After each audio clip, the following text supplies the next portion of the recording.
People listening that like your naturalistic tanks, by all means, don't write off hognose snakes. You give them the ability to make burrows, you'll see all kinds of crazy, wonderful behaviors out of them. And then the other thing that was great about Colubrid Fest is that everybody in the room left inspired and wanted to push their husbandry to another level. This is an episode that will get you incredibly excited about herpeticulture. I'm sure you're like me, you're super passionate about reptile and amphibian keeping, but you may also have this urge to want to do something more important with the time and the money that you spend in herpeticulture. Of course, it's just fascinating on its own, keeping these animals and maybe doing some small breeding projects, but you might also have this urge to do something more important and have a deeper purpose. And that is why I'm so excited to introduce today's guest, Dr. Zac Loughman. Zac's been on the podcast several times at this point. He is a professor of biology at the West Liberty University. He runs the zoo science program there, and he's also an author. We've talked about all that in his previous episode, so I'll send you to those to get more of a background on Dr. Loughman. But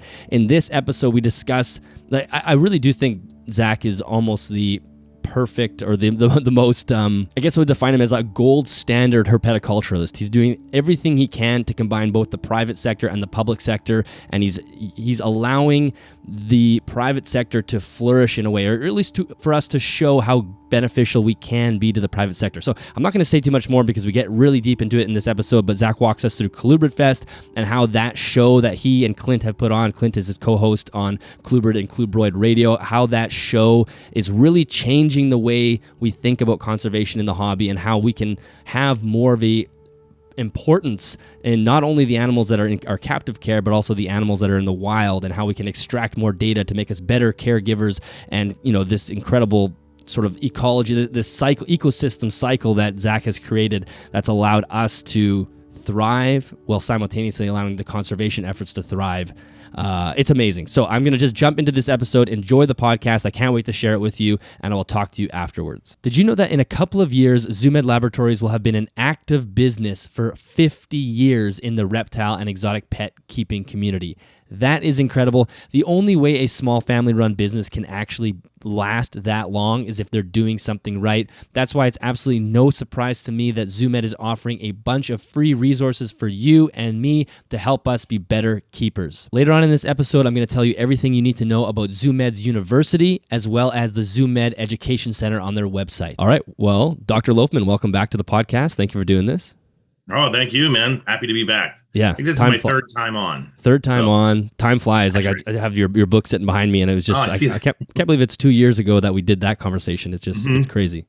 Yeah, no, the book sold out, and now we're on our second printing. And I just found out literally 3-4 weeks ago, didn't know this was happening, that Russ did another print run. So it is available again. Amazing. So, there you go. And for those that don't know, that was like you were getting into writing books. You started with the false water cobra book, but you actually had plans to write the hognose book. Yeah, and use that as a stepping stone. Have you been working on the hog book? Yes. Okay.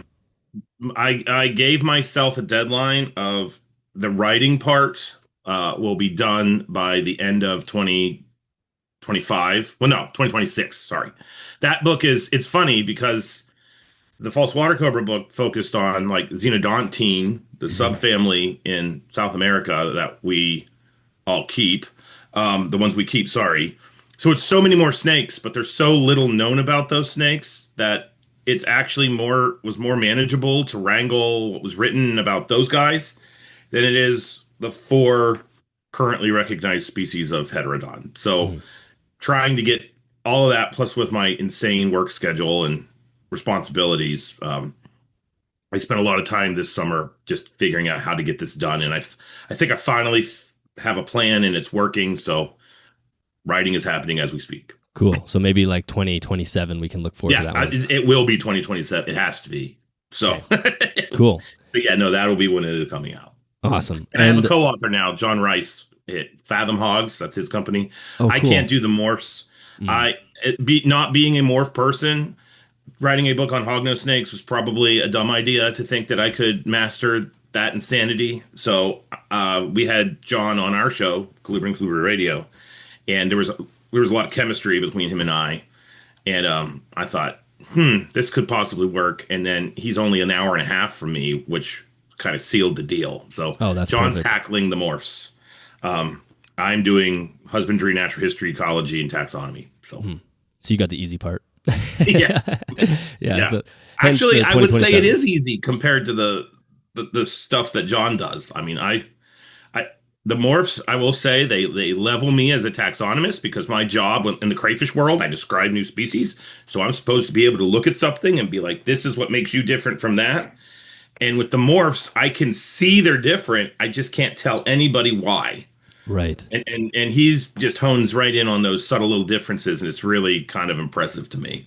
Oh So, yeah, I mean you do have to hand it to those morph guys. As mhm. many of them are not, they don't even have a background in biology, but they've Yeah, actually grasped, or like with both their hands around like pretty uh-huh, complex yeah, genetics, which is no, pretty amazing. yep.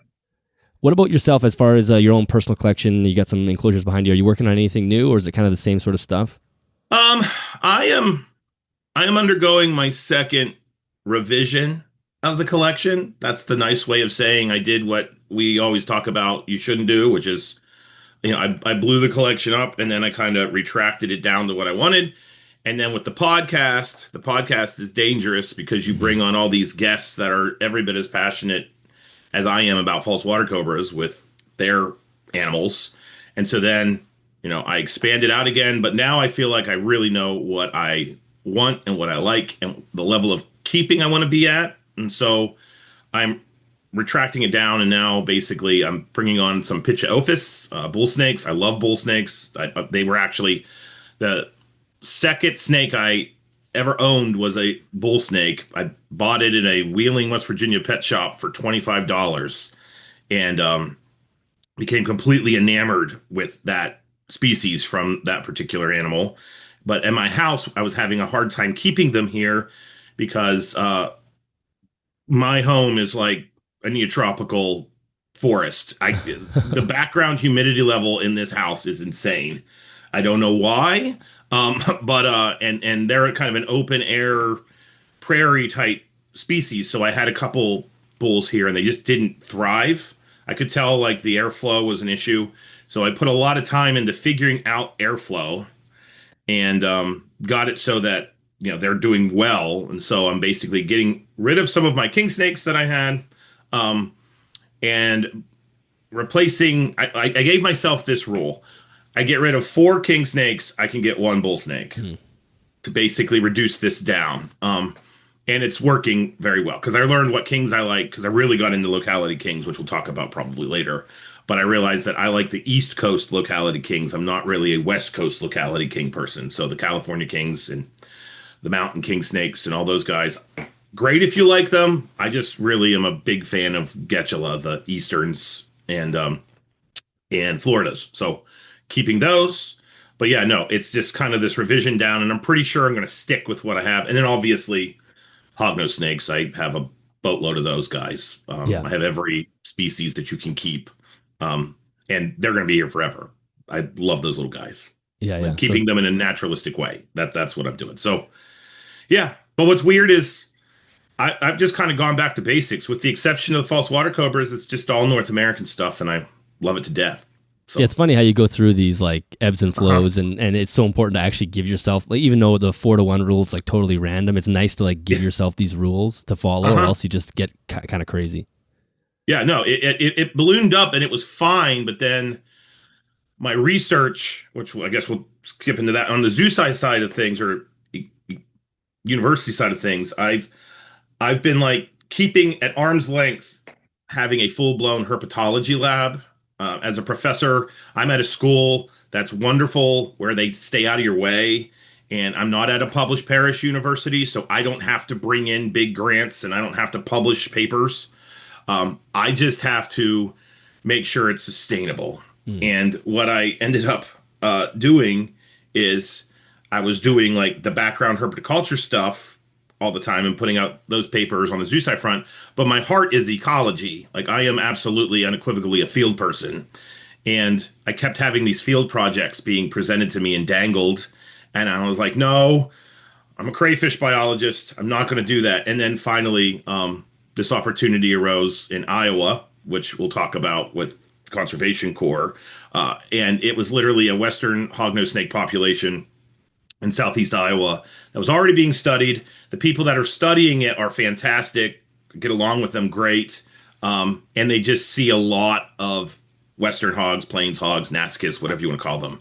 And when that was dangled, and I thought, oh my God, I could like literally do the field project of my dreams.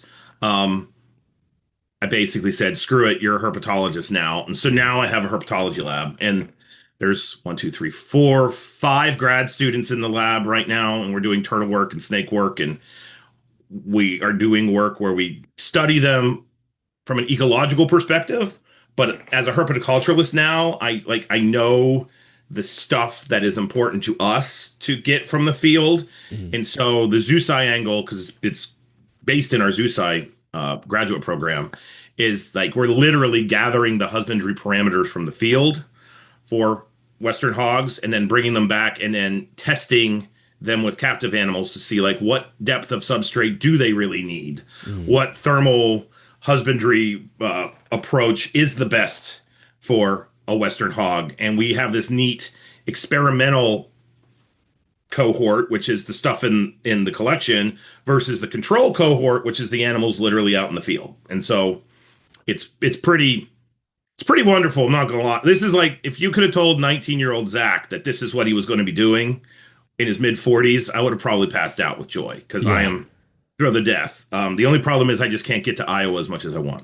So Well, it does honestly seem like, like you said, any young person in herpetoculture, that's what they would lay out as like an ideal scenario where you yeah, have it in a university institution, so it's actually going to be properly peer reviewed and hmm studied properly, and then you're pulling out this husbandry information from the wild. Do you see it like in the future going to other species as well? Obviously, you'll be sort of yes. limited to Well, North American species, it's but funny that you say that. I can't be everywhere, and this Mhm. Iowa site is really awesome. And I have to give props to Dr. Josh, Don, and Jim, who are the guys that are out there helping the students all the time. They're freaking wonderful. But on the site, there's bull snakes. There's two species of Thamnophis, red-sided garter snakes, western ribbon snakes. There's eastern hogs. Like there's lots of diversity there, and things like the thams and the bulls, like we keep those in human care. And it's not like we see those snakes and are like, oh, you're not important. Like we're taking data on everyone. Mm. And so I can very easily see figuring out ways, and that's the fun part of doing science is you get this data and you're like, all right, well, how can I use that to answer this question?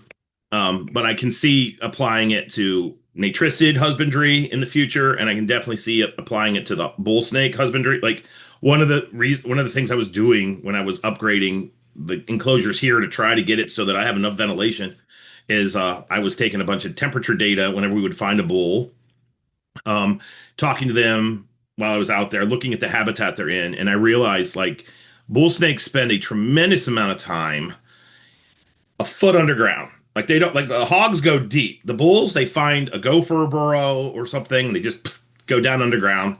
And so with their husbandry here, I have them in great big vivs. I don't keep them in racks at all because of the airflow thing. And I put in a bunch of corrugated pipe I bought at Lowe's, one of our big box stores here, and basically made gopher burrows under the substrate, so you can't see the pipe. And it's the coolest thing in the world because I just actually was feeding them before we came on.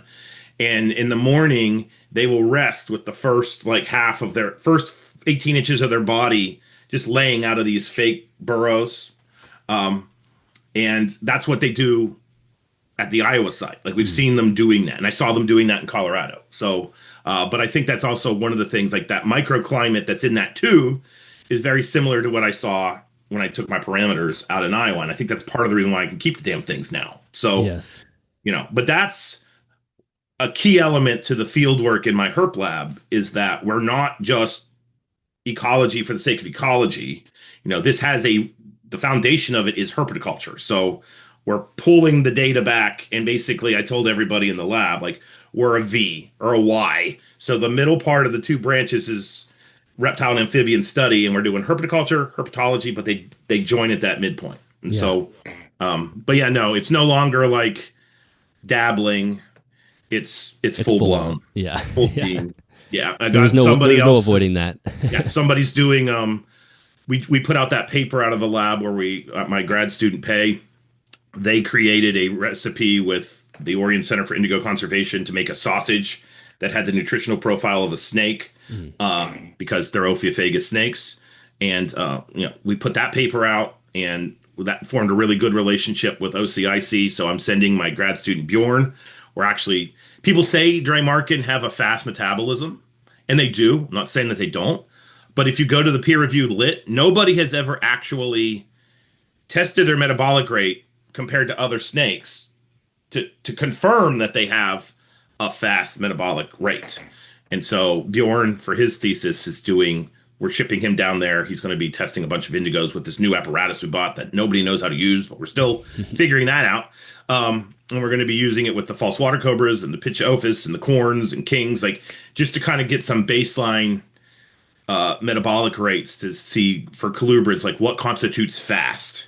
Yes. I thought we knew that, and it's quite possible it's out there and we just didn't find it. But Dr. Bogan, who runs the OCIC, he's a veterinarian, and I were talking, and we were like, this doesn't exist. So we can't find it anywhere. So we're doing that kind of applied herpetology work where it's herpetology for the sake of herpetology, but at the same time, this has strong underpinnings in herpetoculture. So, yeah, that's really, really cool. And then as far as any of the data you pulled out for hognose keeping, is there anything that stands out that you can talk about yet of things that should be, like just the fact that you said they spend a lot of time deep underground is kind of has some interesting one thing implications. that's really interesting, I can talk a little bit about this because obviously I don't want to let the cat out of the bag too early. And we weren't the only people to find this. So listeners, read Platt. That's kind of the hognose Bible. But this guy named Platt studied Western hogs and found that they're going deep underground. And then we're now doing telemetry with Western hogs and finding that about, 30 to 50% of the time when you track our animals, they're underground, especially now that we're in the heat of the summer. Okay. And what we're finding is that they're not just underground. Like the bulls are just underground. These guys are like the sandworms from Dune. They're going down. And so I had a grad student. We took that data from Platt and from what we were seeing in Iowa, and I did a substrate husbandry study where we basically offered juvenile hognose snakes up to 2 feet of aspen bedding, and then the students would go in, and they were in opaque tubs, so we could see where they were, kind of like a hognose ant farm. Mm-hmm. And what we found out is that it is very common for the snakes to basically come up during the day, be on the surface, and then at night, where they're strictly diurnal snakes, they were going down 15, 18 inches into the aspen bedding and then just sleeping down there. And then when the lights come on and they start to feel the heat from the heat lamps that we had, they would then move up. And they were basically doing a dial activity pattern, which is a daily activity pattern, very similar to what Platt and what we think we were seeing in Iowa. And so, it makes you think when you're keeping these animals, we keep them on like an inch of substrate, and we feel like we're patting ourselves on the back because they're able to get under that. But in reality, they want to go deep. And an interesting thing is with hogs, a lot of times people will say, my males aren't eating. That's a very common, attribute. And it's just kind of put to the fact that they're interested in reproduction. They're not necessarily focused on feeding all the time. When we gave our snakes the ability to go as deep as they wanted to and come back up, everybody was eating all the time. So I don't know if there's like a stress response because I can't get down there. These are also hognose snakes that are like at their 8th, 10th generation in human care. So like, do they really still have that strong, innate, got to go underground because of the whole captive selection? So there's just all these really cool things that happen when you kind of merge the field and the lab together into one, project. And that's what I'm going to do for the rest of my career. Like, even when the hognose snake book is done, it's just hogs all the way. I don't care about the morphs per se. I think they're a freaking fascinating snake to try to keep in a naturalistic vivarium. And there's some people doing that, but a lot of people don't. And you biotope peeps and people listening that like your naturalistic tanks, by all means, don't write off hognose snakes. You give them the ability to make burrows, you'll see all kinds of crazy, wonderful behaviors out of them. Yeah, yeah. So, If you are new to reptile keeping, then you are probably being bulldozed over with a tsunami of information. What species should you get? How should they be fed? What lighting do you need? What enclosure do you need? There is so much information to process as a new keeper, it can be incredibly overwhelming. That's why I want to tell you more about ZooMed's Education Center. You can head to zoomed.com for a growing resource of information for beginning reptile and specialized pet caregivers. You'll find care guides for beginner species, as well as how to select the appropriate lighting and heating, which is a crucial element to keeping reptiles properly. The lighting and UVB section is rich with helpful resources, both written and in video format, including the Power of the Sun video series that ZooMed did a few years ago, which is an incredibly helpful series for folks who are just getting into understanding reptile lighting. You can also sign up for the UVB reminder newsletter, which will prompt you when it's time to change your bulbs. Now, if you own or manage a pet store, you're also going to want to know about ZooMed University, which is a free online training tool designed to help you train your staff to make sure they fully understand the unique care requirements for exotic pet care keeping, as well as how to pass that knowledge on to interested pet owners. Make sure to check out zoomed.com for more information. Yeah, they are fascinating. It's a shame where I am not allowed to keep them because they're a native species, but I'll have to go look for them in the wild. But sort of, to find them in the wild here, you have to go to we have this weird desert in Manitoba, and it's a lot of loose kind of sandy substrate that I'm sure they just burrow down deep below. So that's fascinating. I think this segues really well because what you're doing is you're combining these worlds so perfectly, and that's why I wanted to talk about Colubrid Fest, and because this is like a perfect merger between these two worlds. So maybe you could give folks an idea of what Colubrid Fest is and how it came about, and then we'll kind of talk about the details. Well, the origin story of Colubrid Fest is fun, and my co-host on Colubrid and Colubrid Radio, Clint Bartley, when I told him I was coming on the show, he was like, "You got to tell them the origin story." I was like, "I will tell them. I will definitely do that, man." And so the origin story is fun because my podcast, part of the Morelia Python Radio Network, obviously we've Eric and Owen with Morelia Python Radio. I'm sure, I don't know if they're the first, but they were doing Carpet Fest for a very long time. And Carpet Fest is basically a barbecue. Like, it's a one-day event, usually at Eric or Owen's house. And all the carpet python nerds on the East Coast kind of converge on Philadelphia area where they live. And they do a barbecue, and they kind of exchange ideas. You talk to like-minded people. Goes late into the night, and then you wake up the next day and you go home. Okay? And so I thought it would be cool to do that for colubrids. Basically, with the podcast, it's great. You get to interact with one person kind of in an intimate way, and then you share that with everybody. But I'm even though I avoid groups of people like the plague, I don't avoid snake people, and I thought it'd be really cool to do this. And then Clint has a shop in Southeast Indiana, Metazotics, which is not like it's centrally located. So I thought, okay, we could do the barbecue deal at Metazotics, and people from all around can come and join for a day. And so, my mind, this is a barbecue, and that's important. And so I said to Clint, "Hey, they do Carpet Fest. Can we do Colubrid Fest?" And I saw him kind of the gears start grinding, and he was like, "Yeah, we can do Colubrid Fest." And I was like, "Okay, cool." Well, we didn't talk about it beyond that. You're like, "I'll buy the hot dogs." Key part of this. So I've got barbecue in my head at Clint's place, and we're recording an episode, and we basically brought up, "Hey, we're thinking about this thing called Colubrid Fest," and I was literally about to say a barbecue at Metazotics, and it didn't come out of my mouth because Clint kind of cut me off, and he goes, "Yeah, we're gonna have talks, and there's gonna be a show, and there's gonna be a meet and greet, and it's gonna be a weekend," and I was like, "What the hell?" That sounds great. Well, we had actually talked about like a month or two before what the perfect reptile show would be, like what that, and we both were like, there's got to be an educational component. This just going to the swap, it's all about selling and the marketing side of things and the economic side of herpetoculture.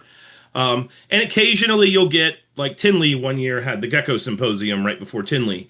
And so there's this attempt at the kind of learning, community building piece. But if you're occasionally. But if you're aren't a dealer, if you're not one of the people, a breeder, there's really no opportunity for the keepers to come in and mingle other than just being in the show. And that's an environment that's very sales driven. Mm-hmm. So we were talking about it would be cool if we did the podcast in person. And so, Clint drops this before the guest came on, realized that he was talking about what we had previously talked about. And that's what he thought we were talking about. We get done recording, the guest goes away, and I was like, what the hell was that? And he's like, oh, we talked about that. That's what we're going to do. And it was funny because for like 30 seconds, ironically, the teacher was like, this is too much. And then it literally took less than a minute. And I was like, no, this is ideal. Like, this is exactly what one of these fests should be. And so then, throttle down. Clint is really good at making things huge. He's very dangerous. When I brought Clint on, because Matt Most was my first co-host, and he got an incredibly awesome job and lost the time to do the podcast. The thing that is very dangerous about Clint and I is we are the same person. Mm-hmm. We do not have the word no in our vocabulary. And it's like, all right, how do we do this? That's what we think of. And so we knew immediately if we wanted to make this as big as we wanted it to be, we couldn't do it ourselves. Like, we needed a show person, somebody that runs reptile shows who could get the venue, handle the tickets, handle bringing on people to cater it and everything. And so we brought on Mickey Meyer, who does the Show Me Reptile shows. Clint did that. Clint reached out to Mickey. And it turns out Mickey's goal was to always do a show like this. Like, this is what he wanted to do, was have an educational piece with a show, community building. And so Clint sold it to Mickey in under 10 minutes. Mm. And so the three of us were like this crazy triad of terror in a really good way, because I can do the academic side of things, and I can organize like a symposium type environment, and I can get speakers, and I can coach the speakers if they need the coaching. And then Clint is really good at bringing on breeders.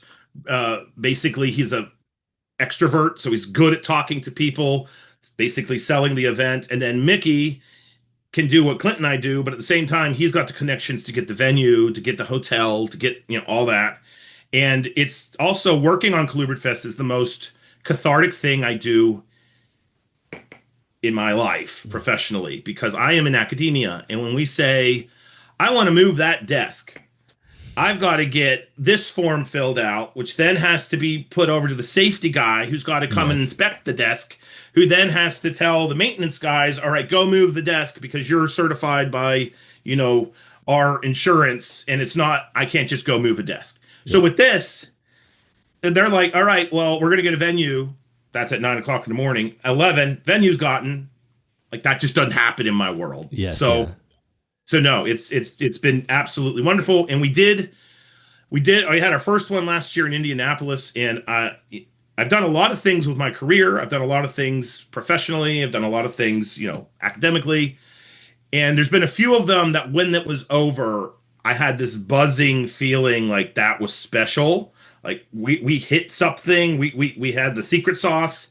And I can honestly say that when Colubrid Fest ended, we just knew, like, this is something that we need to keep going, because the vibe was amazing. It was all about learning. It was all about connecting. And there were sales there. That was a key part, but it was really interesting to be in a show setting, and the people that love colubrids, know colubrids intimately, they were the people going to the show. So like a lot of the people that sold the snakes, they were kind of hesitant, like, how's this show going to go? Because it was in Indianapolis and they weren't sure, but people were coming into the show that had the knowledge of like Alterna, Gray Banded King Snakes, and they knew all the localities. And so they showed up and they were like, I'm looking for Juno Rhodes. And the Alterna people at the show were like, I never have that at a reptile show. Yeah, I just have people like, ooh, pretty snake. And so it was really cool to be around so many like-minded people. And then the other thing that was great about Colubrid Fest is that everybody in the room left inspired and wanted to push their husbandry to another level. Like, the whole thing was about coming together. If you had a difference of opinion, we talked it out. It was crazy. There were people in the room. You didn't open up a Facebook forum and yeah. There were people in the room like, well, I do it this way. But I do it this way. And instead of them like digging heels in, there was a lot of, well, what's good about your way, ABC? But what's good about your way, XYZ? Well, maybe if we took ABC, XYZ and did it this way, it might be even better. And to actually see that happening in real life and like in an actual, like in front of us, it was great. Like all the keyboard warrior crap was gone. Yeah. And to be honest, there were people there that I have done the keyboard warrior crap with, guilty as charged. And when I was talking to them in person, we were laughing, we were, smiling, we joined forces instead of got torn apart. So it is definitely happening again this year. It's happening in Fort Wayne, Indiana, the weekend of September 12th. And basically, there's an icebreaker on Friday nights. I'm going to be giving a couple lectures on just snakes. We're also going to be doing a lecture for keepers on how to sex your snakes, because we learned that a lot of people don't know how to do that appropriately. And then Saturday is a day of talks is too strong a word. We actually run it like a Comic-Con, which is kind of cool. So like we have experts on a topic. They present a 20-minute presentation, and then the last 40 minutes is a discussion. So we got microphones and people run around, and the panelists can answer the questions. But if there's people in the room that have some expertise, we don't tell them you can't talk. Like everybody's talking and sharing ideas.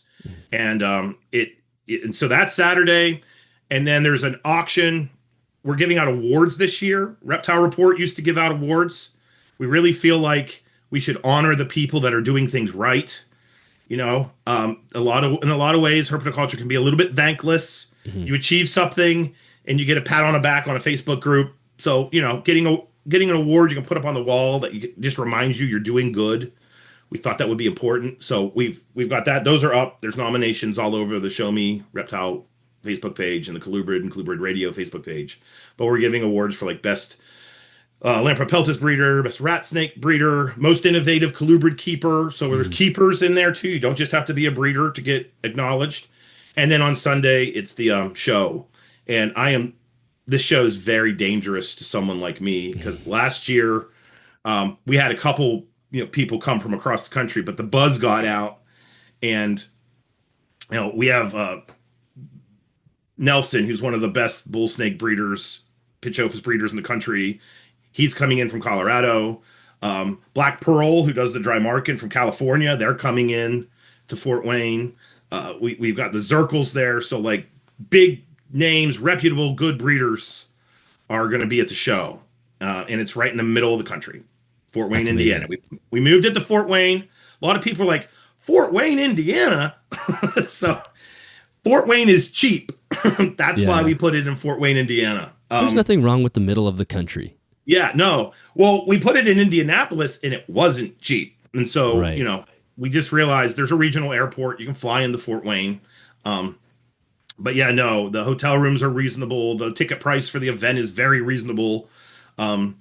It's still in the middle part of the country, and Indiana has some pretty decent herp regulations. So, it just kind of all makes sense. And so when people buy a ticket, do they buy a ticket for the whole weekend, which includes a hotel room for the 3 nights, or how does that work? You have to get your own hotel room. Okay. There's a ticket for the day of the show. So if you just want to do the show, there's a price for that. And then there's a ticket for the whole thing. Okay. Yeah. Cool. And you can get those at the Show Me Reptiles website.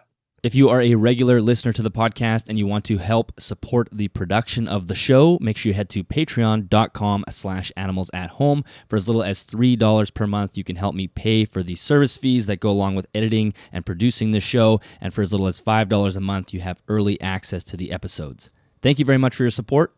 Enjoy the podcast. It really is in some ways revolutionary, but also just kind of going back to what people used to do. I think we kind of got stuck with the online world. And I always say that when I go to a big show, the animals quickly become like a second excitement, because you're interacting with other keepers and you go out for drinks and lunch or supper after, and that's just so fun. And yes, it's exciting to be able to see animals, and that's great, but it's that interaction which I think is so important. And I think a lot of expos will try to do, like, in the corner there's a guy doing an education piece, but no one cares, because 80% of the people there are just people that don't even keep reptiles, right? Because they quite often market towards like the general public, and you have people doing that for the weekend for fun, and it's the right idea but the wrong context, I think. So this is just like a perfect like meld of all the things. And I can just imagine how excited people are when they leave, that they have all this information, and maybe they picked up a snake and maybe they didn't, and they don't even care. Yeah, oh no. The bulk of the time that people are paying for, if you is actually interacting with other keepers and breeders. Because Friday, there are no sales until Sunday. Like we wanted to front end it with community building, education, discussion, and just get everybody geeked by the time the show gets there. But a lot of breeders were like, well, I don't want to vend at a show that only has one day. And we were talking to Mickey because initially we were trying to figure out how to get maybe half a day, or maybe we have a VIP opening Saturday evening, or something like that. And Mickey, to his credit, was like, it'll be fine, one day. And the people that went and vended at the show were basically extremely pleased at the end of the day, because they were like, I don't know how the hell you got people to come here from all over the country, but they did. And I had one of the best shows I've had in a long time. And it was really, a lot of the vendors were very refreshed, because people came up to their table and they were, dedicated colubrid keepers. Yeah. And they knew, I'm selling this snake to somebody who knows what they're doing, and nothing against beginners, But when you're working with kind of rare locality colubrids that there aren't that many of, you don't want to necessarily sell one of those to somebody that doesn't know what the hell they're doing. You don't want someone saying, hey, what kind of snake is that? Yeah, like, that's pretty. I like it. What is it? That's not what you want to be selling some rare locality thing that you've been working on. Yeah. And a lot of those breeders, to their credit, will not sell their animals to those people. They want to get them in the hands of people that can definitely, and do what they need to with them. And they basically, everybody was it was just good all around. I was buzzing for about 3 weeks straight. Clint was buzzing. We were just so ecstatic with the way it went down. And it's funny because you always want to make something bigger and badder. And that's what Clint and I are really, that's what drives us. And we had a discussion about, we can do this. And we ultimately kind of realized, like, if it ain't broke, don't fix it, is a saying we have around here. Like, that format worked. There were just a couple little tweaks that would make it better. And like the Friday evening presentations before the icebreaker, that's when the vendors were setting up. And so the people that showed up that were keepers, not breeders, they were just kind of sitting in a room. And I was like, And let's be real, and I can say this because I am one. Introverts, you need something to facilitate the initial interaction. Yeah, exactly. I'm the same way. It's like, just sit here in silence for 3 hours. Yeah, no, I will sit next to someone who is interested in the things that I'm interested in until something forces me to say hi. Yeah. And so that's where the idea of, like, we got to give the people that show up something to do that aren't necessarily setting up a table, because the introverted people that are breeders, that's what their initiation point is. It's, I'm setting up my table. Oh, what do you keep? And then, and so that's why we have the workshop on breeding snakes. Sorry, not breeding snakes, sexing snakes. And then I taught biology of snakes last semester. And in that course, I have over 600 PowerPoint slides now. And I was like, I could very easily slap together a really cool, this is what a colubrid is. This is what a colubroid is. Maybe bring some animals from school and facilitate some audience interaction.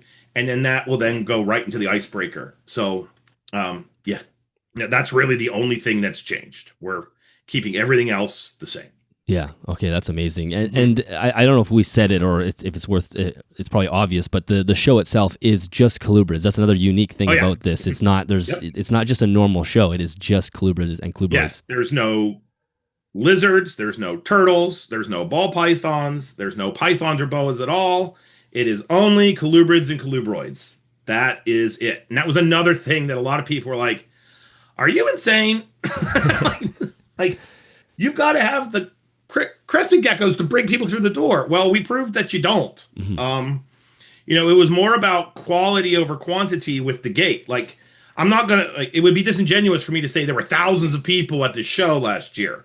There were, I don't know, we were somewhere between 500 and 1,000 people showed up for the show.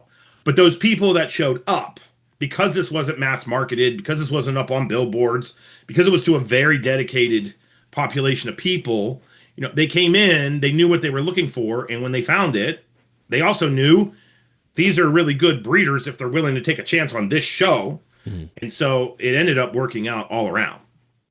And then, did you say the dates for the one in September? It's September is the second weekend, or I believe it is the 12th, 13th. okay, Um, yes, the 12th, the 13th, and the 14th. okay, and I'll make sure everything's in the show notes for people. And then, how many vendors roughly did you have this year, and or last year, and will kind of roughly be the same for this year? So we're sitting at somewhere around 40 tables currently. Okay, But big deal. And Mickey was right, because Clint and I were kind of tweaking last year. Herpetoculturists procrastinate. So I know about 2 weeks out, we're going to triple. So, because that's what we did last year. So I know that we're going to, I don't want to give the impression it's not going to be Tinley, but we'll probably end up somewhere in the neighborhood of 60 to 80 tables without any problem, because there's several people that are coming. And what's really interesting and cool is we got a lot of people from the West that are coming in. We got a lot of people from the Northeast that are coming in. And then pretty much the bulk of this, the central part of the country, they're all going to be there. The only area we're not quite sure about is Florida, because Daytona, the National Breeders' Reptile Show, it's right before ours. And so, coercing them to come up has been a little bit problematic. But at the same time, I wouldn't be surprised if we get a handful of them, because Buzz is out. yeah, And if you want to learn about it, Jamie Swiss, who came, he's an indigo snake keeper. He came from San Diego last year to Indianapolis and basically did Colubrid Fest. He's a wonderful guy. He just kept telling Clint and I, like, this was revolutionary. This was just amazing. And he actually wrote an article for Reptiles magazine detailing the entire weekend, and he caught the vibe. And the thing that's most important about this event, it's not like the schedule, it's the vibe that's there. It was just this very progressive, we will do better, we can do better, let's do better. That was like what it was all about at the end. And then, like I said, we had Gen Z getting along with Gen X. I want you to think about that for a second. yeah. So, These people that keep forgetting their usernames and passwords, we're getting along with them. Yeah, no, it was wonderful. Like, it was just, yeah. So I am most excited about the interactions with people, and I'm never excited about interacting with people. So like that's what I'm geeked about going this coming year. And then the other thing we did, well, I'll save that for when we talk about conservation. Okay, we did something else with this that was kind of a concept that was in my brain, and it was very cool to see it get manifested. So I think I know where you're going with that. I kind of wanted to start to get into that side as well, but I just wanted to kind of round that out. Say it is such a cool idea. I think it's definitely where shows need to start going. And I could totally, I mean, if you're somebody who keeps a colubrid or you keep a specific species and you're definitely looking for localities, when you go to a big show like a Tinley or something, it's kind of like gambling, and you're sure maybe you'll find something. And even if you do, you may find one or two examples of what you're looking for.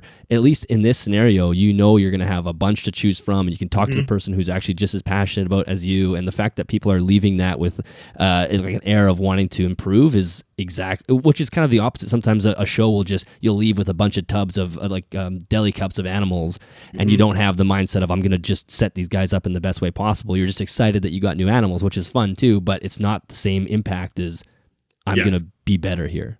Yeah, no, it was all about being better. And so I think there's even a more exciting part about this entire thing is how you guys have folded in conservation to it, because that's something that I'm very passionate about in my show, and I try to make sure that I'm sending some money from the profits of this show into conservation, and you guys have nailed that as well, which is another thing that I think we've been lacking in herpetoculture. So why don't you tell us how the conservation efforts folded into Colubrid Fest? Sure. So it's a fairly standard practice in these larger shows now, especially if there's multiple days of the show, that the evening in between days. So if there's a Saturday event, a Sunday event, Saturday evening, we're going to have an auction. And a lot of times that auction, the proceeds that are generated, they end up going into the hands of a place like US Ark to help protect herpetoculture. And that's honorable. I totally understand why we do that, not digging on that. But as a conservationist, like, I literally have degrees in conservation biology. I do conservation with crayfish and snakes now. And one of the absolute most effective conservation measures, if you want to actually contribute to conservation, is to generate funds for conservation because it takes money to do research, to purchase land, to hire staff and personnel to manage the land and make sure it's not being degraded or, there's not timber harvest on it or poaching or anything like that. And so I've always thought, this was before Colubrid Fest, I've always wondered, like with these big shows, what would happen if for that auction you generate $100,000, which is fairly common in some of the bigger ones. What if you took like a percentage of that and gave it to a conservationist or a conservation organization specific to herps? Because in my mind's eye, a lot of the regulations are being, enforced by conservation agencies. They get the short end of that stick. They're oftentimes demonized because they're, coming in trying to take our reptiles. Well, I also work with those agencies and they don't know our world. That's what people don't understand. Like they know their world, which is I see these animals in the wild. I know spotted turtles are rare in my state. I see somebody keeping them in my basement in their basement. Is that really okay? Well, if you roll in and explain to them what you're doing and they're captive bred and we don't like wild caught and blah, blah, they'll be okay with it. And I've done this many times. But the real way to convince them you're doing good is to take money and find a potential wetland that spotted turtles could be in and purchase that wetland and restore that wetland and then take those captive bred spotted turtles that we're making after they've been genetic tested. This is more complicated than I'm saying, and then release them into the wetland. And now that conservation agency is like, well, wait a minute, we got this reptile show. I've learned from the person running the reptile show and the people there that most of the animals there are captive bred, so we're not pulling from the wild. They're able to generate this money and they're giving back to this initiative to preserve spotted turtles. That's not bad. And so it's this kind of way to merge the two worlds. Well, with snakes, there's plenty of snakes that are commonly kept that are rare. We call them species of greatest conservation need at the state level here in the USA, SGCNs. And hognose snakes are an SGCN on the eastern perimeter of their range. And they're an SGCN in Iowa, where I had met these people and was going to do this study. And so we were talking about doing this auction. Mickey's ran them at his shows before. And basically, rather than give the money to someone else, we were going to give the money to my university. And so whatever money was generated was going to be the money we were going to use to fund graduate students' research. And we'll just see. And I thought we were going to generate like $1,500. I thought we're going to get a couple transmitters, first year out the gate. So we did an auction at Colubrid Fest, and I was pleasantly surprised to see that we raised about $11,000, which was a lot of money. And basically told everybody there, here's what I'm going to do. We're going to take this money and we're going to put it right into funding future conservationist degrees. And we're going to study snakes that you guys keep.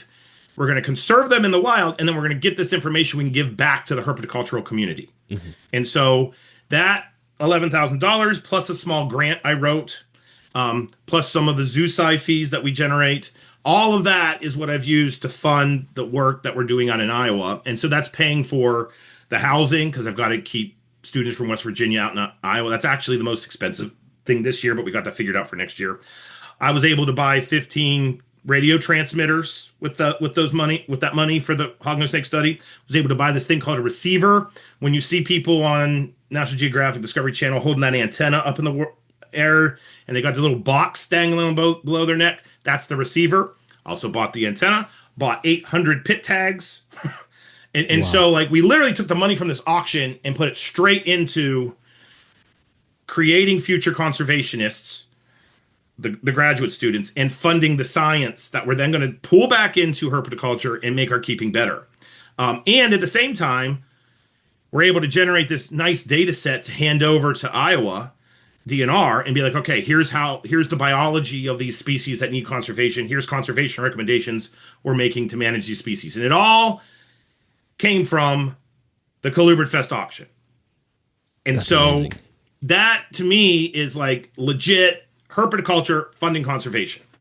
So, so that then was a astounding success, and it was crazy how like straightforward, easy it was. And I normally fund my projects with grants, so I write a grant, and then you're beholden to the grant parameters. It was very weird for me as a scientist to have this pot of money that like, oh, I'm going to change from that to that, and I was able to make that move quickly. And so the other thing about these funds from a science point of view that many people may not realize is since it's not connected, there's no strings attached to it. The fluidity in making decisions and taking the science in a given direction is wonderfully refreshing for me. That's amazing. Yeah, you basically just take that cash and turn it into as agile as possible, and you're able to just make the decisions on the fly, more like you would if you were running like a business, I guess. It's your money that you're wanting to make sure you're not misusing, but also you don't want to have to go through all the 10 steps of the red tape just to make it so you can buy a granola bar instead of having them buy a bottle of water or whatever the students on site. One of the things I didn't realize is that we can't buy shampoo. I bought a bottle of shampoo, and you would have thought that I bought black tar heroin. Oh yeah, like you try to process the expense claim through the. So I had to do all of this, like get the money back. I had to pay with my own money for the shampoo. I mean, it was like if I want to buy a bottle of shampoo for the field kids, not that I would do that, but just as an example, we can do that. It's okay. And so ethically, the ethics of spending the money fall on me. And I'm a herpetoculturalist. I'm a herpetologist. Like, I am one of the people watching this show. So I know what we want out of this. And I'm able to make sure we can give it back, the data. And when we have Colubrid Fest this year, we have built into the auction is not just an auction. That's where we're going to give out the awards. And then we're going to give a 30-minute recap on what the funds were able to do. And I'm going to have the 3 graduate students who have been in Iowa all summer kind of present what we've found. But to me, like, it's just been amazing to see this model that was in my head come to fruition, and it's working. That's the thing and then another thing that has to be said, and I don't know, maybe I am getting political right now. I don't care. In the United States right now, it is not a good climate to be a scientist. I had funding that was taken away from me, and then it was given back to me, and it was taken away from me, and it was given back to me with the stuff that's going on in the federal government. This money is safe because it's not tied to any, federal funding source. And so it was very strange. This has been a very odd year for me because I have these grants to fund all this crayfish research. And I'm like, starting, stopping. Meanwhile, the pot of money I got from a reptile show auction is like the one pot of money that is safe. Yeah. Like that's just, and so it's really kind of opened my eyes up as a researcher that this is something like this is the way herpetoculture in my mind, heavily opinioned, we should be doing this. Like if they just tacked on an extra couple dollars to these big reptile shows, people are going to pay it. Yeah, because there's no difference between 25 and 27, whatever it is. And then just pull that off, put it in a fund, and then have people apply for that money to do research, but say it's got to be connected to herpetoculture in some way. And then we're literally taking dollars generated in a herpetocultural setting, and then we're doing conservation with herpetoculture. You know what I'm saying? Because dollars matter. Whether we want, some people think this is an icky conversation, but it's also like a very pragmatic, this is the reality of trying to get this done. You need funds to do this stuff. Totally. Well, and I think it's just fascinating how well it's fallen together and how everything seems to be working. So it really shows you like this is the path forward. Like you should be running into speed bumps more often than something that just we should have already been doing it and it's happening now and it's just flowing. And I imagine that I bet the auction maybe next year, like 2026, will be huge maybe because this year you're going to have the presentation. People are going to be excited about donating animals to the auction because it's the same thing. They're donating whatever, a couple $100 of their hard work with an animal or whatever it is, a painting, and they get to say that they're donation is directly related to conservation science and like white papers and peer-reviewed research. Which is then going to come back to us as information we can use to care for the animals better. Like, it's just a perfect ecosystem. Yes. And that's the other thing that needs to be said. The unsung heroes of this, not me, not necessarily the grad students. It's the breeders that came to Colubrid Fest and were like, well, I've got this snake. I'm going to donate it to the auction. I could keep it on my table and put that money in my pocket, but I feel strongly about what this stands for. And so I'll donate it to the cause. And that was pretty awesome. And there were, truth be told, there was an element as a conservationist of like, what's the deal with, is this okay putting animals up in an auction? And in the end, after seeing, the people that were at Colubrid Fest, the people they were getting into the hands of, yes, it was totally okay. Because the people that came to Colubrid Fest were basically people that were like-minded to what CCR stands for, what this show stands for. Mm-hmm. Because if you're at the auction, you're a day before the reptile show. Like, these are the people that want to learn, and I want to put my animals in the hands of those people. So it was definitely just wonderful all around. And so that led Clint and I to thinking, like, we got to make this more fluid. And so Clint, being the business guy, Clint gets all the credit for this. I am the nerd that thinks. Clint is the guy that does. Like, that's, and he said, like, well, what if we made a nonprofit? And I was like, yeah, that sounds cool. And then, this is Clint. Next day we had a nonprofit. So, so we now have the Colubrid and Colubroid Conservation Corps. And now when we do the auction, the money will go straight into the core, which then I have access to, which then means that it's going to be even more fluid for me to be doing, for basically us to fund the science. And we have plans with our nonprofit that I know, like, there's a X amount that we have to keep the science in Iowa going.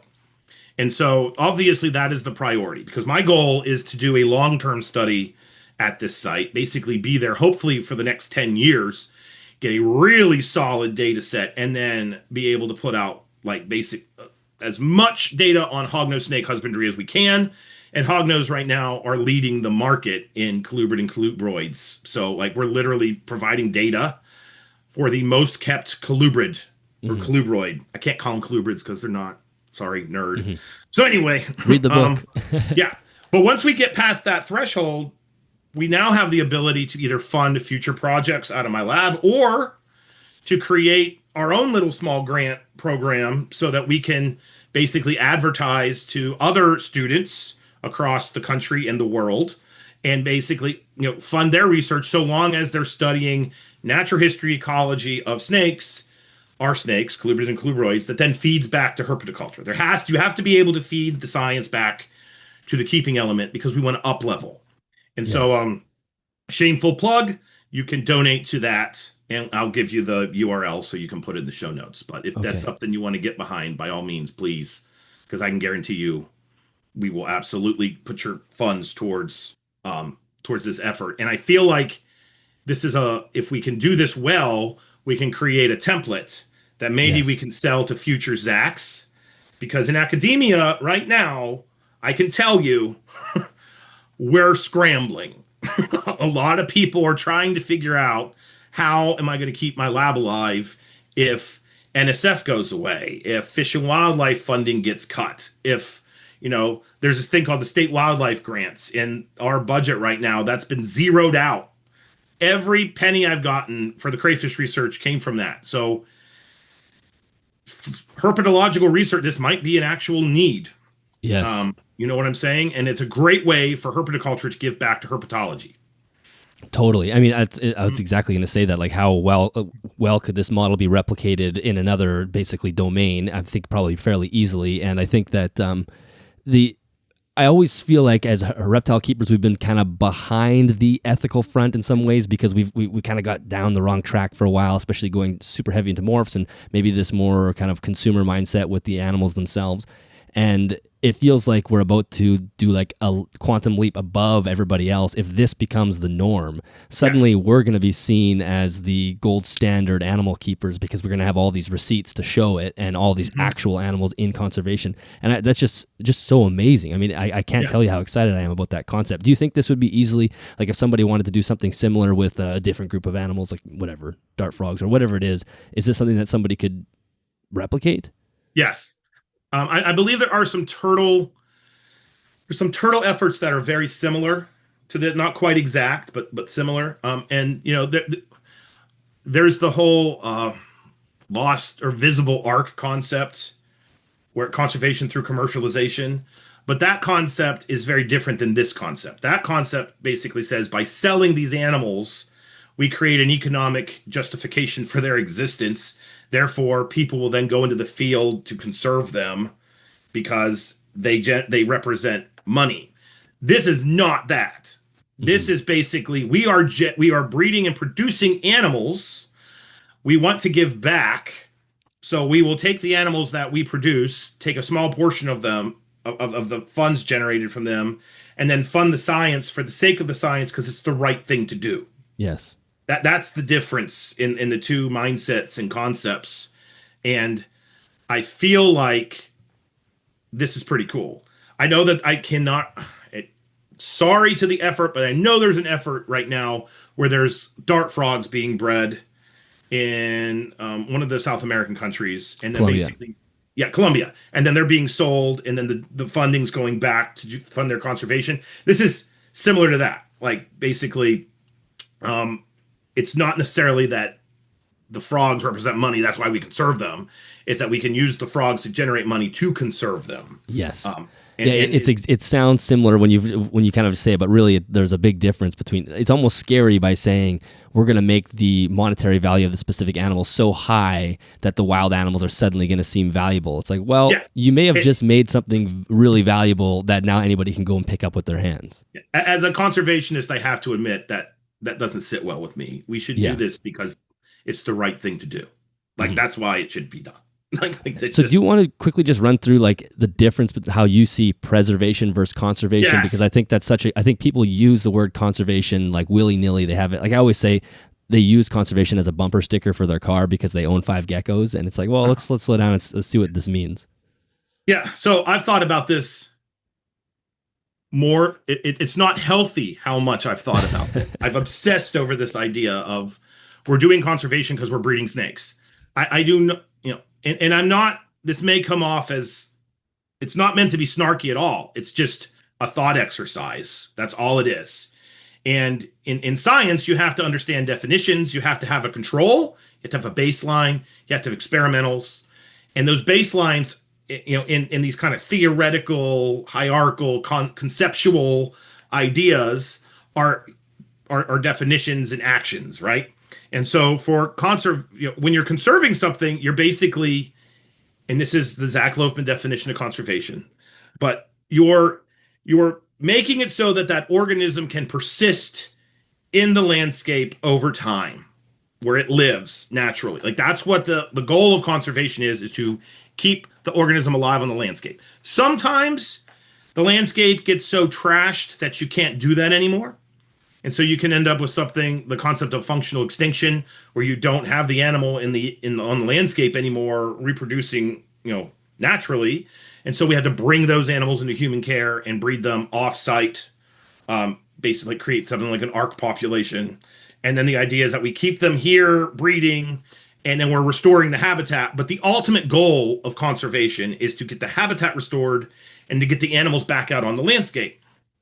And when you're breeding snakes as a private breeder, I don't know if that's necessarily the ultimate goal. Mhm. Like when we're breeding these animals, we're not necessarily breeding them to put them back outside. We're breeding them to keep them in human care because we as human beings like the company of these animals. We want to be around these animals. We want to produce these animals. And so the production of animals for herpetoculture in its truest sense isn't necessarily conservation. I would argue it's preservation. What we're doing, it's very similar to what people do with plants. Like we have a professor at my university who really got into heirloom tomatoes. Perfect. He was a botanist. He Yeah. loved tomatoes, and he realized that he loved the backstory of the tomatoes. He loved how this farmer out in the middle of nowhere, Pennsylvania, had this random mutation show up, and they produced these really big purple tomatoes. And then he crossed and made hets, and then crossed again, and then basically got the pure strain of these heirloom tomatoes, and now every seed he gets produces purple tomatoes. If you take out tomato and put in gecko, that is what herpetoculture is doing a lot of the time. And that's not conservation per se. What's happening there is we've found a phenotype, we've produced this phenotype. We don't want that phenotype to go away because we like it. So we're going to do captive breeding and preserve it in perpetuity. So there's a lot of preservation occurring that's masked in herpetoculture as conservation. And there's absolutely nothing wrong with that. I do that. I am a locality snake keeper. I love the idea of locality snakes. It brings my world of natural history, field herping, being outside. All of that is manifested in my Pasco County king snake. I can go to Pasco County, Florida. I can run around in the forest adjacent to the mangroves where these things were collected and see the habitat. I can look for them, if I want to. But in the end, unless I'm breeding those Pasco County king snakes and either taking the money and preserving that habitat or taking, breeding enough of them to release, and I am not promoting that in any way, I'm just preserving this line into the future. And there's other examples. There's the Grease King locality of California king snake. My understanding is that where these animals were found has basically been mowed over and been turned into apartment buildings or a residential neighborhood. So we will never get that phenotype from the wild anymore, right? We have it in herpetoculture. We've preserved grease kings in perpetuity. But California king snakes across their range are not necessarily endangered and are not in need of conservation efforts per se. But preserving that line is very honorable. We have them because of herpetoculture. Right. So there's this kind of purgatory of definition between conservation, preservation, and it's kind of doing this. The other way that we can do conservation is by changing hearts and minds of people. And this is where you having snakes and breeding snakes and producing snakes, you are, in my opinion, doing conservation. If you're taking those snakes and you're trying to educate the masses that snakes are not evil, snakes are not agents of the devil. I live in Appalachia, and I go into the heart of Appalachia a lot for my field work. The things I have been told in some of those hollers about copperheads and rattlesnakes, like literally I had someone tell me Satan hatches out all the copperheads. And I was like, what? No, he makes them all because they're agents of the devil. And I'm like, well, they're just animals, man. They're not. Oh, no. And so we had a little discussion. I'm educating. By the time we were done, I don't know if I changed hearts and minds in that conversation. I do know that at least the kids that were there were like, well, maybe we shouldn't kill them anymore, Dad. And I was like, all right, cool. That's conservation. That's how you can take a, lavender Florida king snake, which there's not anything natural about that snake. But whether I, the crusty academic, want to admit it or not, there are absolutely people that see a purple, pinkish white snake and go, well, that's kind of pretty. Yeah. And they knock that guard down a little bit. And then you can take that pretty version and maybe get the guard knocked down completely by saying, well, you want to hold this?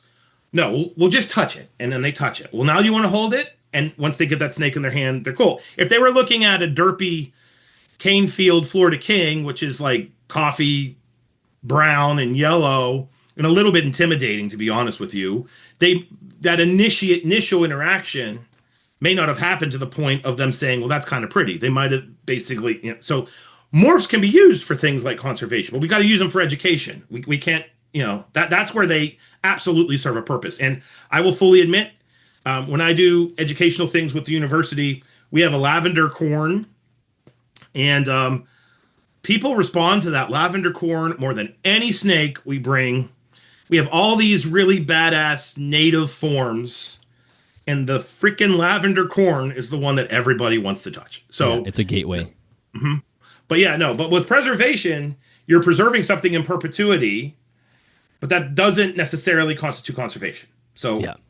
you can conserve with your dollar. If you can get money in the hands of people that know what they're doing, and for the record, you don't have to give it to, I'm not saying this to kind of sell giving our fund money. Any conservation fund, I can flat out tell you money's where it matters. And if you get money in the hands of those people, we are very scrappy conservationists. We can make a dollar go real far.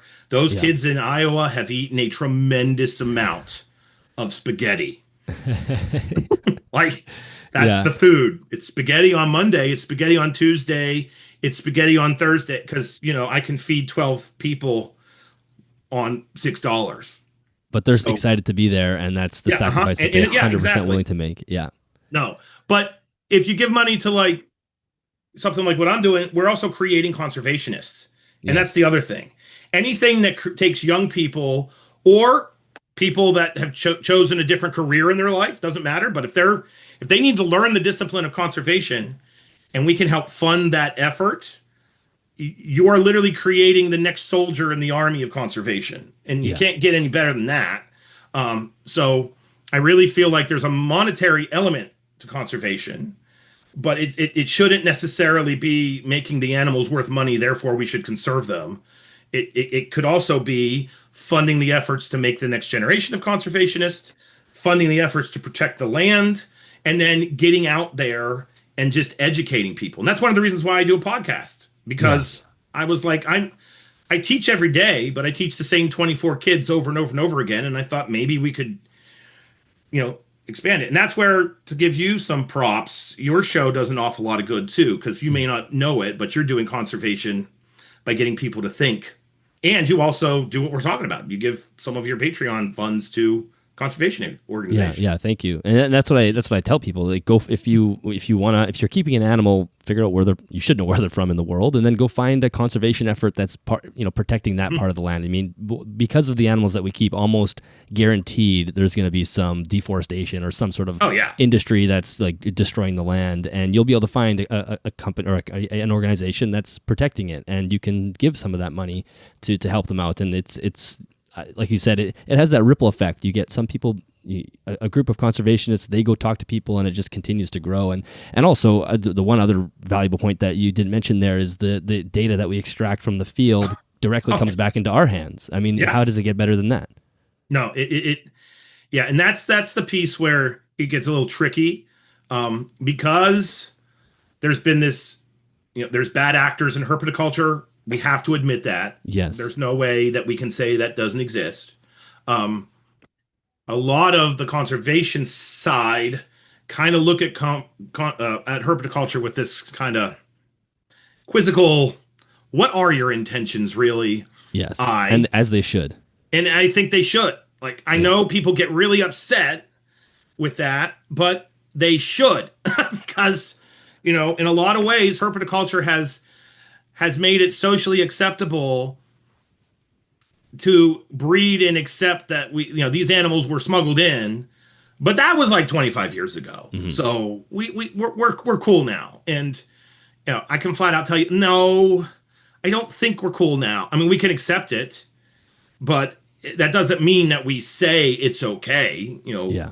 Like, and so that's an element of this that has been really fun. I mean, truth be told, going into herpetology from the herpetoculture side of things, I've absolutely had professional biologists come up to me and be like, "What are you doing?"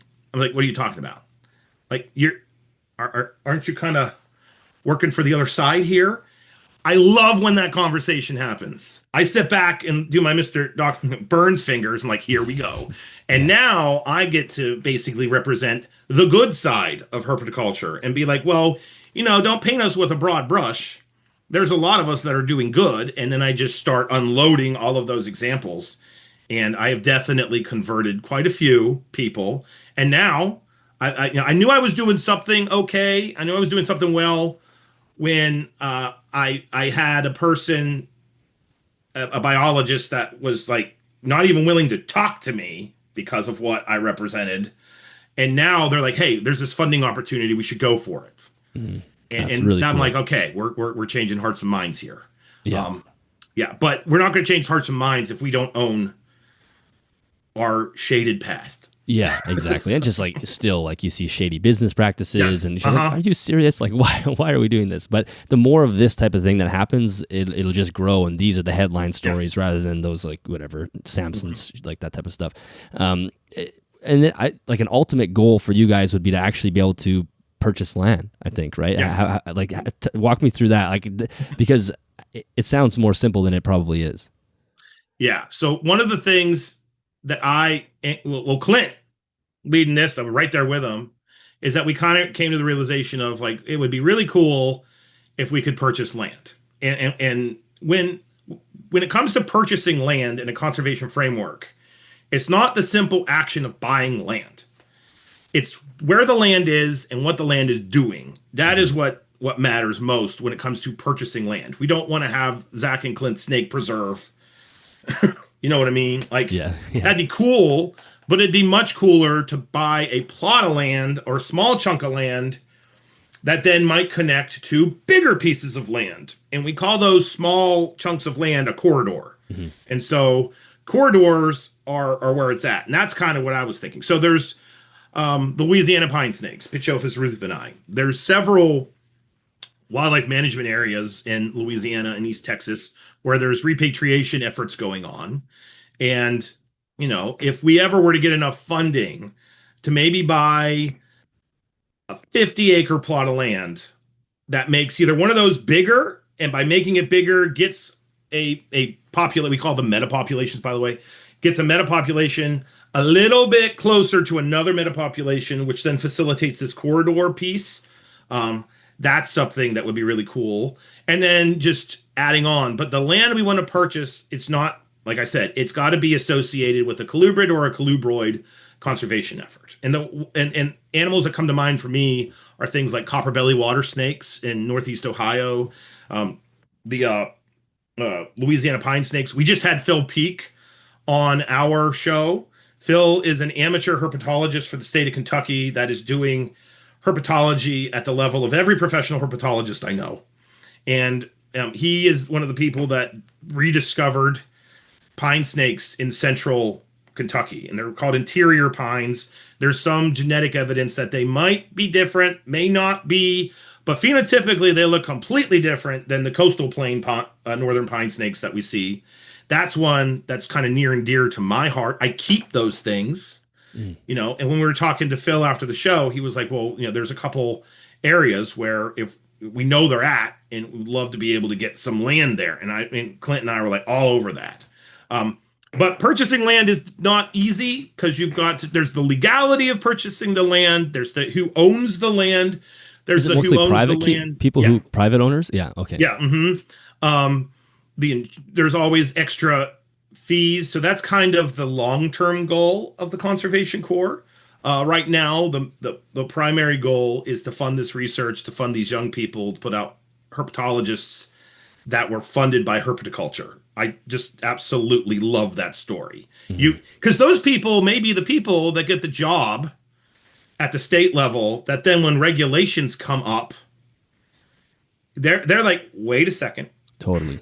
my degree was funded by this stuff. That's going to Yeah. make them think a little different, and maybe not demonize everyone.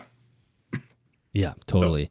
And I always say like is the private keeper who's like ADD addicted to whatever they're doing as far as like acquiring knowledge is always going to outperform the public sector when it comes to things like learning how to breed a specific species yes. because they have an unlimited checkbook for the most part. Maybe they're like eating just spaghetti because they can't because all their money is going to their snakes, but there's just you have all that freedom, and if we can pull that information into the public sector, it's just such a perfect circle. As I said, it's like an Yeah. ecosystem, and I think yeah, it's super exciting. And if there was actually potential in the next whatever 5-10 years for you to have land that was Mhm. basically brought to us by herpetoculture, I think that is unbelievable.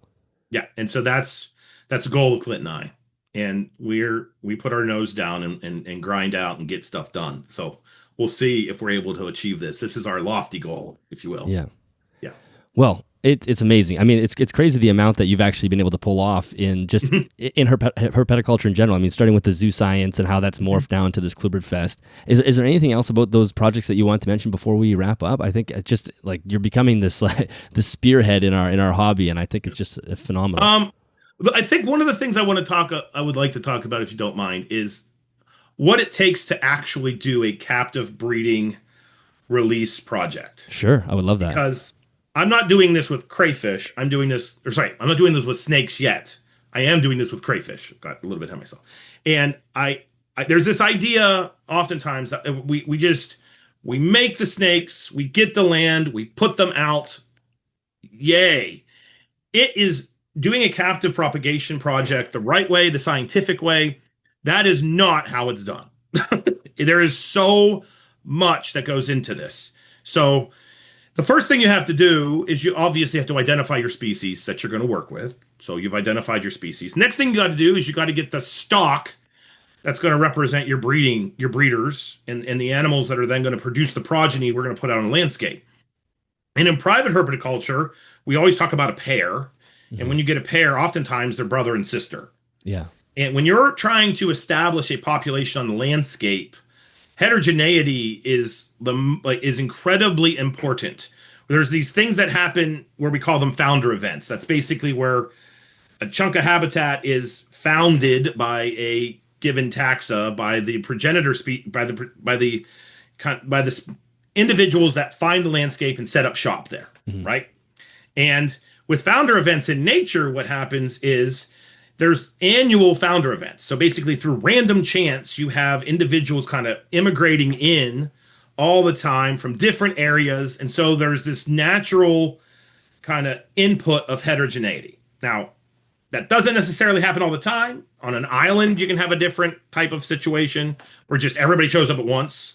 But in a connected landscape, you kind of have that. So there's this background heterogeneity. And so when you go to create founder stock for release, one of the very first things you have to do is just figure out the heterogeneity of the animals you have. What's the natural variation? What's the natural heterogeneity that they have? You also do this thing where you can figure out an inbreeding depression, like how depressed can the heterogeneity be and you still have the animals on the landscape? And you've got to figure that out, because if you don't know that and you're just making animals and you're letting them go, I tell my students this all the time, that's just feel-good science. And feel-good science feels good, but it's not good science. Mm-hmm. And so like with the crayfish, one of the crayfish I work with, we worked for 3 years doing this incredibly detailed genetic study, identifying all the different haplotypes, that's what you call population level genetic variation, on a geographic plane. So we also learned you can't take animals from here and breed them. Right.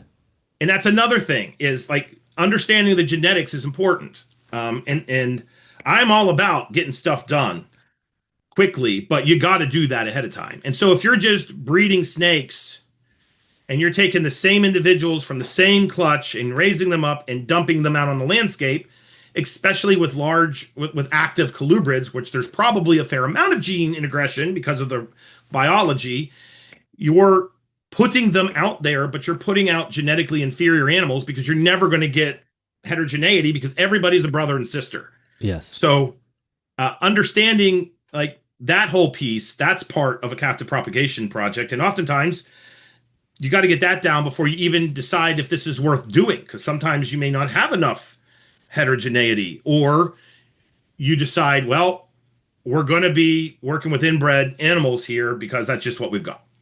Right. And so, you got to do that piece first. The next thing that you got to do is you got to find the land. You've got to acquire the land, and then you've got to study the land. We don't just get the land for indigo snake releases and go, here you go. You got to go and do surveys and figure out, is there enough of a prey base here to support a future indigo population?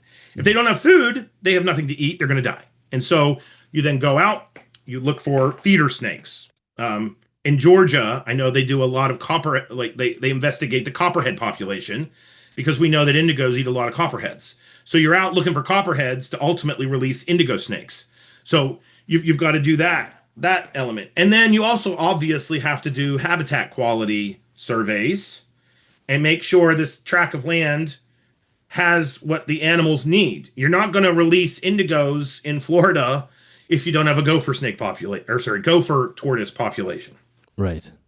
So there's an awful lot that goes into a propagation project, well beyond making snakes, and in a lot of ways you can do a lot of harm, and it's not intentional, it's not nefarious, it's people mean well, but if you're just releasing this, the same individuals all the time, you may artificially depress the gene pool. Now, if you're taking babies out from to a locality that you caught the animals.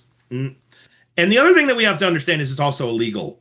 So we can maybe open with that. this legality thing where in some states you're not allowed to release captive propagated animals. Yeah. But I get a lot of people that message me and like, hey, I want to give back. I want to start a captive propagation project.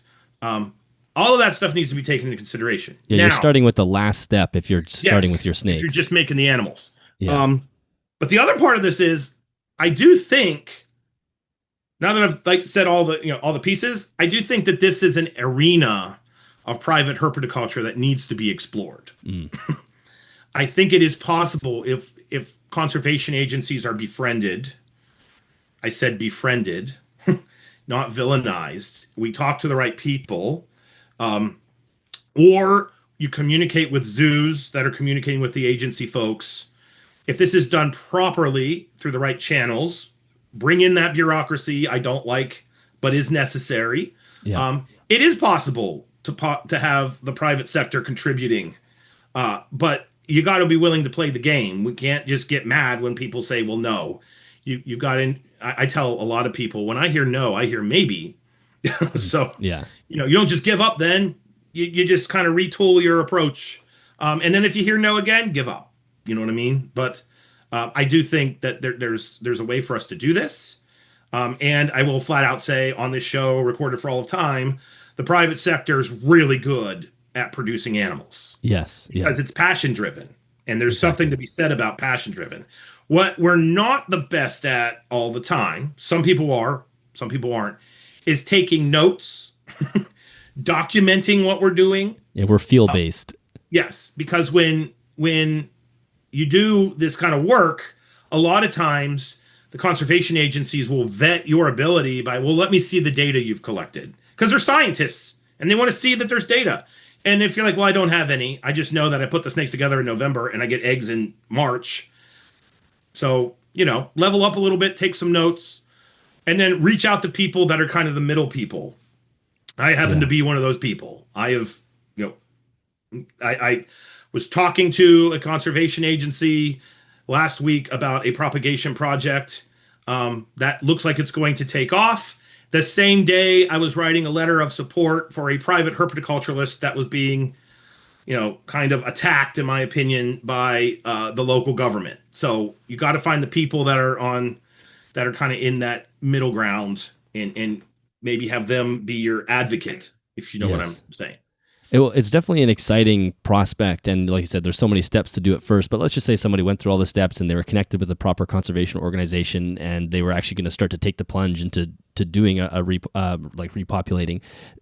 Would the initial breeding stock do they need to be wild caught animals? Because you can imagine the animals that are in captivity right now, are those basically garbage? It just depends on what the goal is. Okay. It really depends. If it's a super rare species, yes. If the goal is to fill that functional niche with that taxa again, you may not necessarily need to have the most heterogeneous population. But the other thing is you got to be a bit of a dreamer. You got to accept that you're going to be told no way more than you're told yes. And you have to be okay with that. And if the ultimate decision is no, this isn't going to work, then figure out another way to help that species. Yeah. You know what I'm saying? Don't get angry. If you're really passionate about the critter and it does need to be conserved, I'm certain there is a way to contribute to that species. Yeah, absolutely. You see what and just figure out the way and to kind of bring it right back to the beginning. conserve dollars, conserve things. So if you can figure out a way to maybe contribute to something, financially and fiscally, if you like Louisiana pine snakes, Memphis Zoo built a giant building specific to Louisiana pine snakes, and I'm certain that they need help to fund that building. So maybe with your captive propagation of Ruthveni, you take the sale of one pair, one animal, and give it to the zoo. I'm sorry, that is conservation.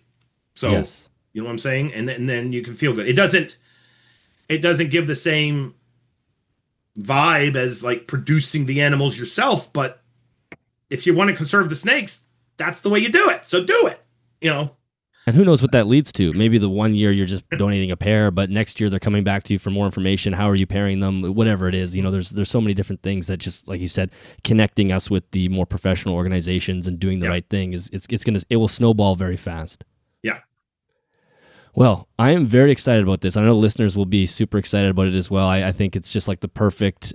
Herpetoculture really had to go through its like teenage years or its infant years, and I feel like now we're getting into like the mid 20s. Like we got some great ideas. Some of them may not work, but we're on the right path, I think. yeah. We've had plenty of all night ragers, and we don't want to be puking in the streets anymore. Exactly. Yeah, we've done that, and it was probably fun while it lasted. But I think if we want this to continue, it needs to be this way. That's just Yeah. I think an obvious statement. So, Zac, what you're doing is amazing. I think you just keep up the good work. Everybody here is supporting you. Can you plug some of the any social medias or anything that you have, Sure. just and the podcast as well? Yeah. So if you haven't given it a listen, find Colubrid and Colubrid Radio, and we do I will flat out say, Dylan, your show inspired my show. So the doing good piece that is in all of your episodes, I wanted to bring that into my show, and now that I've got Clint there, we're doing this together. We always aspire to do good and send a positive message. So but Awesome. Colubrid and Colubrid Radio, we're on Instagram, we're on Facebook. You can find us on Spotify. So give that show a listen. As far as the herpet, there's also the Colubrid and Colubroid Conservation Corps. If you just search that on Google, you can find it. Donations can go straight in via the website. So there's that.